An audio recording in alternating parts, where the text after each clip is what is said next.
Vetëm pak ditë më parë, Vlora u përfshi nga stuhi të forta me erë intensive, të cilat shkaktuan dëme në disa zona të qytetit. Një nga hapësirat më të prekura rezulton përsëri pylli i sodës, ku pisha dhe pemë të tjera janë rrëzuar nga forca e erës, duke rikthyer në vëmendje një problematik të përsëritur prej vitesh. Sa herë që moti përkeqësohet, sidomos gjatë dimrit apo në ditët me erë të fortë, zona e njohur dhe shumë e frekuentuar e pyllit të sodës përballet me pasoja të dukshme, trungje të rrëzuara, degë të thyera dhe sipërfaqe të dëmtuara që cënojnë jo vetëm estetikën e peizazhit, por edhe sigurinë e qytetarëve.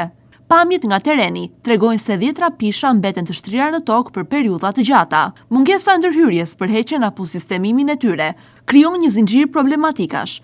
Rrezik për zjarr në sezonin e verës, pengesë për lëvizjen e vizitorëve dhe degradim gradual të habitatit natyror.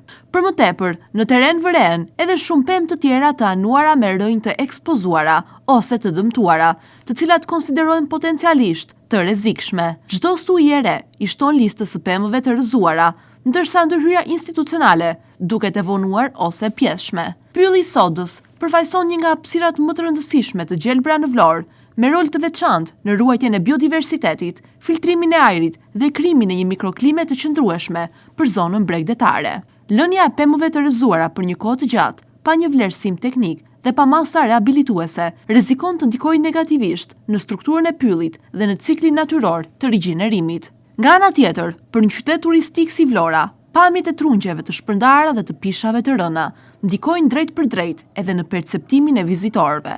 Peizazhi i dëmtuar nuk përputhet me imazhin e një destinacioni që synon zhvillim të qëndrueshëm dhe turizëm cilësor. Zona të tilla kërkojnë monitorim të vazhdueshëm, krahasitje parandaluese, identifikim të pemëve të rrezikshme dhe ndërhyrje të shpejtë mbas çdo fenomeni atmosferik ekstrem. Në mungesë të këtyre masave, çdo stuhi e fortë kthehet në një cikël të përsëritur dëmtimi. Nëse situata vjon të neglizhohet, rreziku nuk do të jetë vetëm për ekosistemin dhe peizazhin, por edhe për sigurinë publike. Pylli i sodës nuk është thjesht një hapësirë e gjelbër, por një pasuri natyrore, e cila kërkon ndërhyrje të menjëhershme.